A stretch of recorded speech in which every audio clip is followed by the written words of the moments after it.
Infosys foundation எண்ணங்களின் சங்கமம் NTS Infosys foundation எண்ணங்களின் சங்கமம் NTSO Kamala Natarajan princess beautician tailoring எல்லாமே சேர்ந்து இலவச அலங்கலை பயிற்சி நம்ம இந்த 1 month எடுத்துட்டு இருந்தோம். ரொம்ப சூப்பரா இருந்துச்சு. நீங்க வந்து இது ஃப்ரீ கிளாஸ் நினைச்சாலும் உங்களோட வேல்யூபிளான டயத்தை ஒதுக்கி இருக்கீங்க. எஃபர்ட் ரொம்ப போட்டிருக்கீங்க. நான் எதிர்பார்த்ததை விட ரொம்ப எஃபர்ட். உங்களோட மெஹந்தி எல்லாம் ஒர்க் பார்க்கும்போது நீங்க நினைச்சதே ஒரு ஃப்ரீ கிளாஸ் தானே அப்படின்னு விடாம அது அவ்வளோ ஒரு நான் எதிர்பார்த்ததை விட பல மடங்கு அதில் எஃபர்ட் போட்டிருக்கீங்க. நம்ம எந்த அளவுக்கு ஒரு இதில் எஃபர்ட் போடுறோமோ அந்த அளவுக்கு நம்ம பெருசாக ரீச் ஆகும். சரிங்களா? நான் வந்து மேனிஃபெஸ்டேஷன் பண்ணேன், இந்த மாதிரி நான் கிளாஸ் எடுக்கணும் அப்படின்னு சொல்லி மேனிஃபெஸ்டேஷன் பண்ணேன். சாரும் எப்போ கேட்டாலும் உடனே ஓகே ஓகே அப்படின்னு சொல்லுவாங்க. அந்த மாதிரி எனக்கு இந்த வாய்ப்பை கொடுத்த ஆனந்த் சாருக்கு ரொம்ப ரொம்ப தேங்க்ஸ் சொல்லிக்கிறேன்.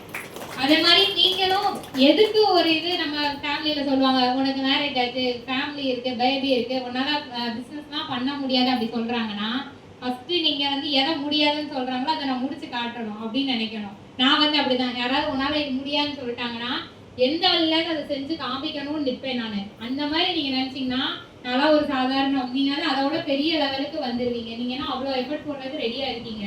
அதனால மறக்காம இந்த பேபிக்கு உன்னால பிசினஸ்லாம் பண்ண முடியாதுன்னு சொல்றாங்கன்னா நீங்க அதெல்லாம் ஒரு பெருசா எடுத்துக்காதீங்க.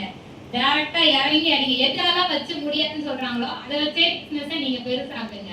சரிங்களா? கண்டிப்பா நம்ம எல்லாருமே பிசினஸ் பண்ணுவோம்.